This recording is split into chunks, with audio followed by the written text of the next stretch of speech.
It's happy tears. So I opened my business in May of 2020.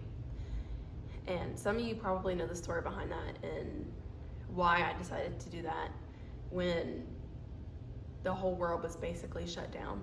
On the outside, it looked pretty stupid. Looking back, it was kind of stupid. But make a long story short, I did it. I was highly motivated. I believed in myself. I had a plan. I had goals that I was set. I pretty much came, what's the word for it? Like guns blazing, so excited, really motivated, and with an actual plan of how I was gonna actually do this. I think a lot of times, especially women, have a reputation of starting a business and then picking out paint colors and like decorating and posting on Facebook and all this stuff, but not actually doing the work behind it. And that's what I really loved. I loved the back end. I loved the emails. I loved the website. I loved looking at how much money I was saving when I would do different things. The ebbs and flows of cash flow that would come in every month, where my money was being lost. I really did enjoy, I guess, the boring side of running a business. It was new to me and I was excited to learn. I was eager to grow and to get better at what I was doing. And that first year was really, really hard, but it was a huge blessing for me just to see that I could actually accomplish something like that. Not many people can say that they've done something like that at such a young age. I was 21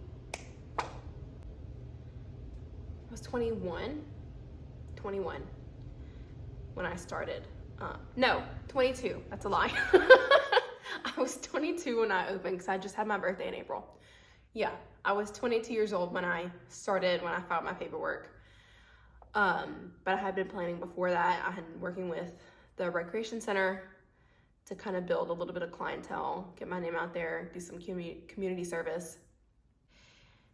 And kind of fast forward from the first year of being so excited and feeling like I'm finally doing what I was meant to do. I'm finally living out what my life purpose was, what God really wanted me to do. And it was just such an amazing feeling that first year. And I would be so excited to get into the studio and to work and to get home and to work on all of the business side of things. And I'm not saying that it wasn't hard. It was probably one of the hardest years of my life because I was working full time. I would get up at like 5 a.m, be out of the house. I would not get home until like 9:30 at night because at this time I was by myself. I was teaching all the classes. I was the one opening and closing. I was cleaning everything. It was all me by myself for the first year. There was a lot of stress, a lot of anxiety, depression. My hair started falling out just because I was under such pressure that first year. And also at the same time, I never felt like I didn't want to do it. Even though it was really hard and I was, at times, you don't always want to go into work. I didn't always want to come to the studio, but I never felt like I wanted to give up. I never felt like I wanted to quit or, oh, maybe this isn't for me. I tried it, let's do something else. I always felt like I wanted to keep going. Okay, I'm trying not to be a big baby. So fast forward to this year, season 4. Been doing this for 4 years. Right now, it's not all me like it was that first year. So there are times where, I usually am not the last person here. Sometimes somebody else will open instead of me. I'm teaching a lot less of the classes now just because I was feeling just so burnt out, so tired, so exhausted, feeling like I was giving so much and never getting anything back. And it's like, okay, I can't keep doing this. I can't keep teaching all of these classes by myself. And I'm so thankful for the staff that we have. Cassidy, Bria, and Mylea, they're rock stars. And I don't know if I could have survived this year teaching by myself again. So it's a little bit different because I'm kind of taking a back seat on the day-to-day stuff and doing more of the business side, focusing more on that. And it's been different, but it's been good for me. Like I said, just feeling so burnt out like I was. I could not have kept going like I was doing before. And I really, really, really needed other people to step in alongside me. And I'm so thankful for the ladies that I have working with me. And as I took a step back from being the lead teacher in all the classes, I kind of was able to take a bit of a moment for myself and realize how I feel now versus how I felt in the beginning. And it was such a hard realization for me to feel like I don't feel the same way that I did. I'm not excited like I was. I'm not eager to be here like I was before. It's almost like I would come and I would be like, thank God this class is over and I can go home. I can take a shower and eat my dinner. And of course, there's always going to be times where you feel like that, but it was more often than not. It wasn't just like a one-off bad day. It was multiple days in a row. And I wasn't showing up the way that I should have been showing up. And what really kind of hit me that week that I had come back, I believe it was Wednesday, I can't remember. Whatever day it was when I was coming back into town. So that night, we had our dance recital for the camp that I worked at. We finished the recital, we cleaned up. I literally went back to my cabin. I took a nap for like 2 hours, maybe 2 hours, 3 hours. And then I had to get up in the middle of the night, 1 o'clock in the morning, to go and drive to the airport. It's the middle of the night. I'm driving to the airport. I get on my plane to fly back at 4 in the morning. I get back in New Orleans. I immediately drive to Morgan City and come to work. So I had no sleep that night at all. I get back to work for teacher in service. Immediately, I hadn't even gone to my house yet. I literally drove straight to work. And we started school, and a week later we started dance. And I remember the first day of class, just feeling like walking around like a zombie, like I wasn't even hardly there, like my mind was somewhere else, my body was here. I don't even know. Like literally, like I was walking dead the first day of dance class. And it wasn't even like a big day. It was only one class that I was teaching that day. But still, it kind of messed me up a little bit, because I remember what I felt like the first class that I ever had when I first opened 4 years ago. I remember the feeling. I remember how excited I was. I remember feeling nervous and just feeling so, so happy. And just so, so eager to see what the year would have for me. And then here I am 4 years later, and all the kids are so excited to be here, and I would rather be anywhere else in the world besides in my own place of business. And I felt just so guilty.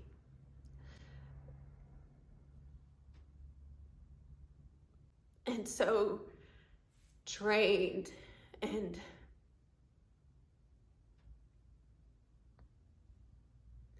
like I just had lost control over everything. I don't know, just so many different emotions, and just feeling so sad that I had lost the passion that I had when I started. And I never thought that I would ever come to that place. And over the past few months of the winter, the kind of the fall winter season of dance, and especially over the break, I did some really introspective work. I really examined myself, my feelings, my struggles, my anxiety that had just gotten so out of control at that point. And I really began to question kind of where I went wrong, kind of what am I doing? What am I not doing? Why do I feel so paralyzed almost? Like I know what I have to do, I know what I want to do, but almost like, I guess it's like a fight, flight, or freeze response. And when you feel like there's so much going on in your trauma response, and I was definitely in freeze for a very long time, unable to do anything, unable to move forward. And my not moving forward caused me to freeze even more, like a vicious cycle of just being stuck. And I asked myself why I wanted to do this in the first place. What was my goal? What was my dream for this business that I started? And how does that line up with what I have, the product that I have today? Did I sow the correct seeds to reap what I wanted to reap? And the answer was no.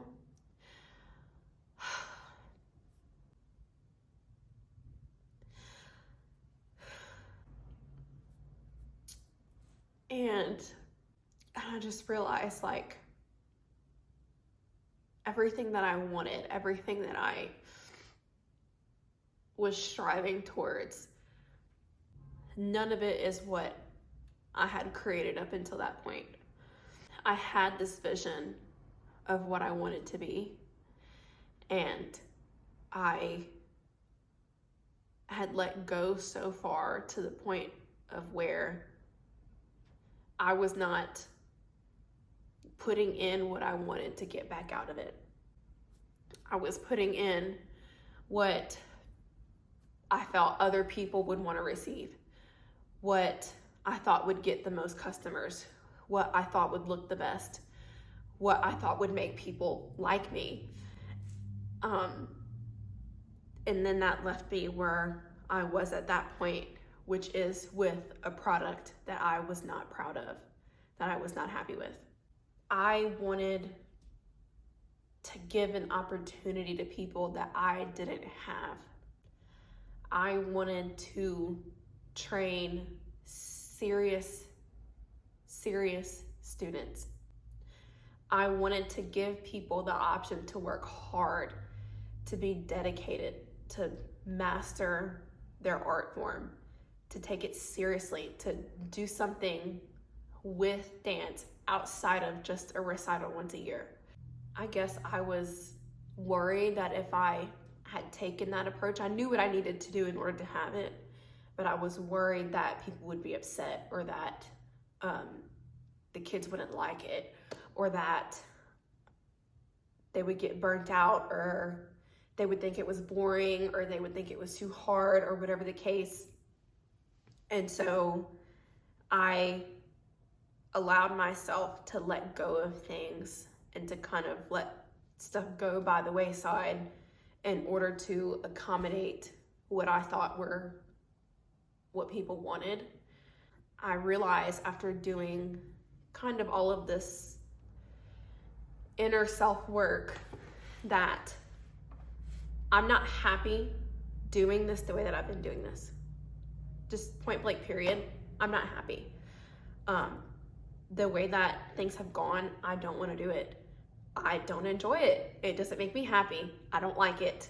I get anxiety over it.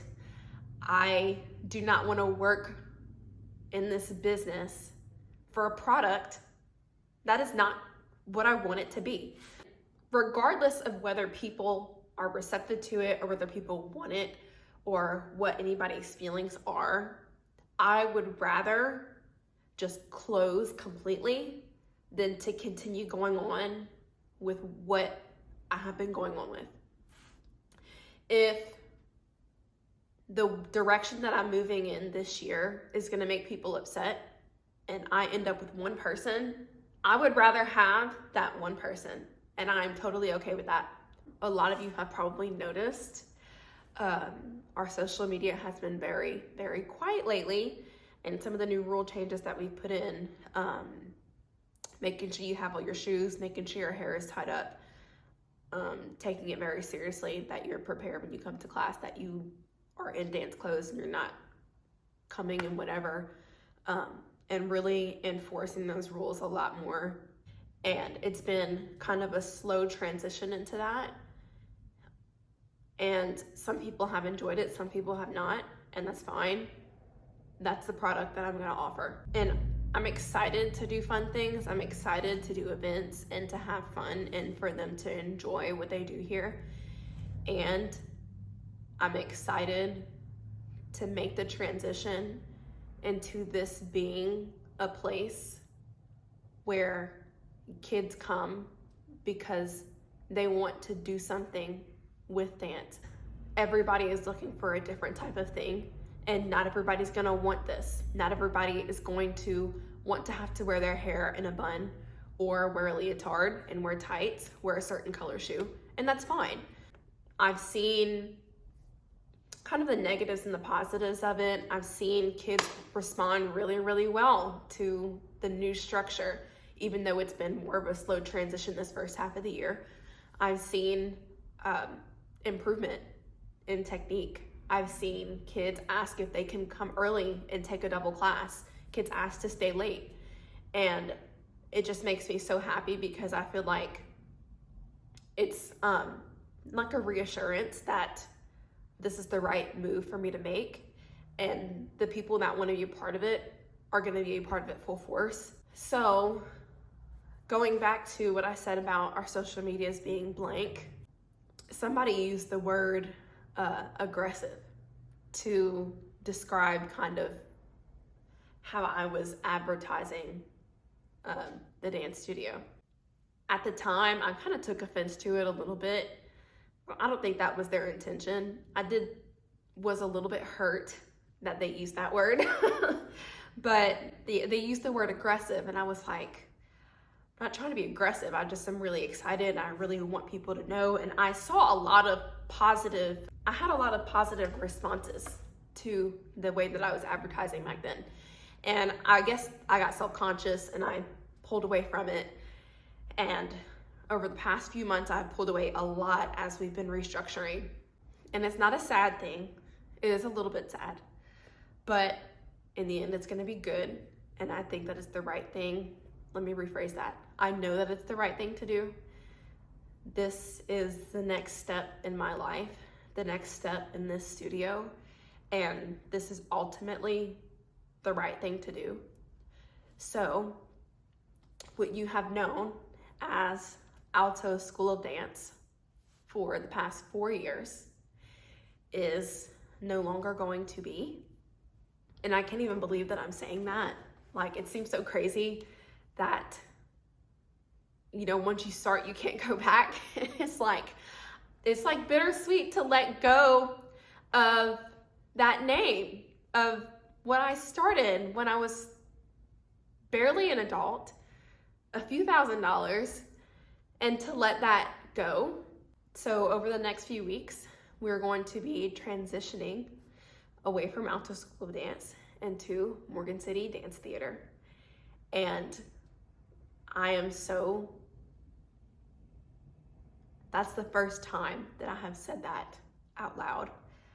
Of course, my staff already knows. They're excited, we're all excited. So you may be asking, what does Morgan City Dance Theater mean?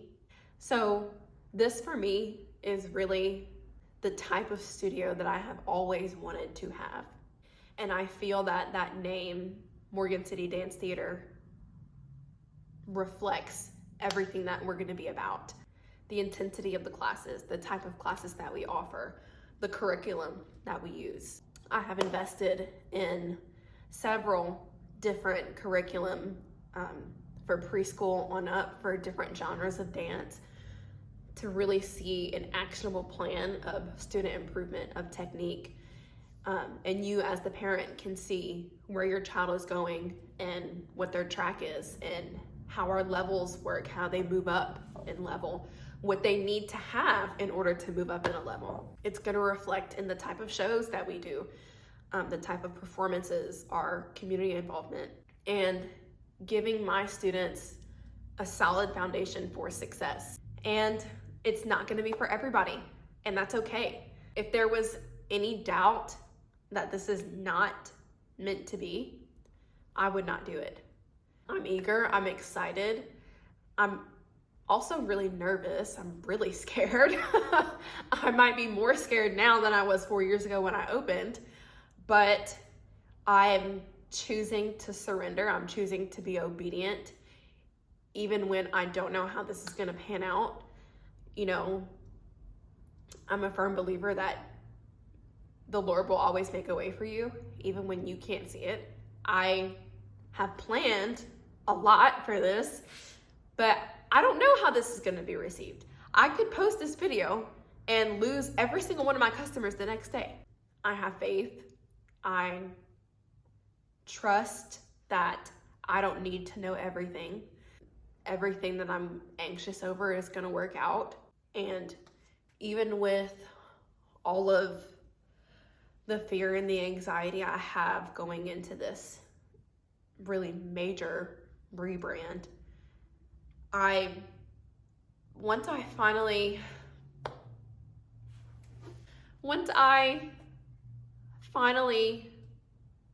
let go of the past, but it was just such a relief.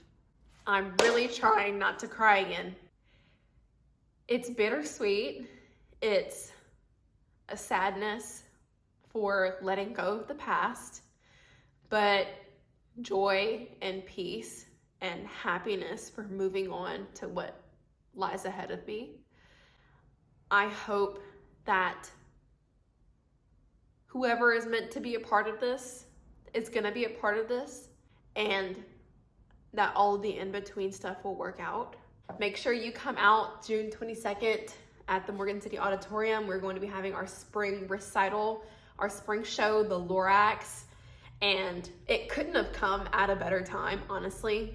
Just the theming of the show, the theatrics of it, the storyline of it is really kind of indicative of where we're going, and we'll give you an example of how we're going to be moving forward in the future, how our shows are going to look. I'm so excited for that. And in the very near future, something else too. I can't quite speak on it yet, but there are some really exciting things in the near future.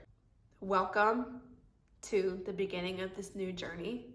I hope, if nothing else, you follow along with us and you can see us really blossom into what I believe is going to be something really amazing. Thank you for watching, and I hope you stick around to see what Morgan City Dance Theater becomes in the future.